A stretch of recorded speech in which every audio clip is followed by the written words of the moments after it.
Hi, this is a video for the benefit of some young people who are serious about literature and film and theater and are confused. Don't be confused. Trust your instincts, trust your taste. Oppenheimer is a pretentious 3 hour bore. I call it Peaky Bombers. They got Cillian Murphy, who it turns out is not a great actor, and you would need a great actor to do this. And he just uses this, long, melancholy stare. And the film just is constantly selling something. It's selling what we're supposed to feel, what they want us to feel. The music sells it, the scenes sell it. There is no humor, there is no natural humor, there are no laughs. I can assure you, Oppenheimer was a funny man. Anybody who knows 6 or 7 languages and has read philosophy and is a physicist and is a famous ladies man and is handsome and debonair, I'm sure he knew how to, you know, uh, make riposte and bon mot. And there's none of that in this. It's dreary. It's a waste of time.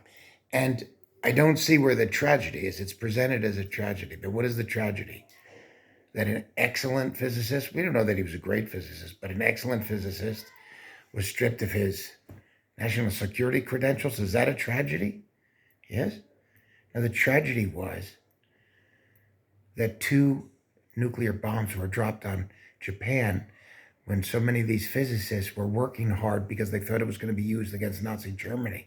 And Nazi Germany was representing a genocidal, horrifying, hellish threat to the future of the world.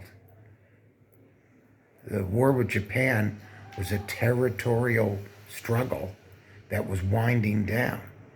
So once Germany's war was over, a lot of these physicists thought that that would be that. And there were attempts to, urge the president to make a nuclear test with Japanese high command present to present the possibilities sufficient. But instead, they went ahead. Truman was not a deep thinking person and was still new to the job. He greenlighted both of these attacks, which were racist terrorist attacks. And I say terrorist because the main function of them was to intimidate and demonstrate to the Soviet Union how powerful the United States was. It was not about ending the war in Japan. Anyway, the film is unnecessarily 3 hours long, and one doesn't really know what they're getting at in the end, and it is dreary. So, have faith. There are still a few good movies out there. This isn't one of them, and everyone is selling the fact that it is because they've purged all the critics from newspapers.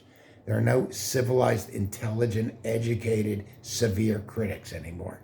If they're not gung-ho for these big Hollywood projects, they don't have a long career.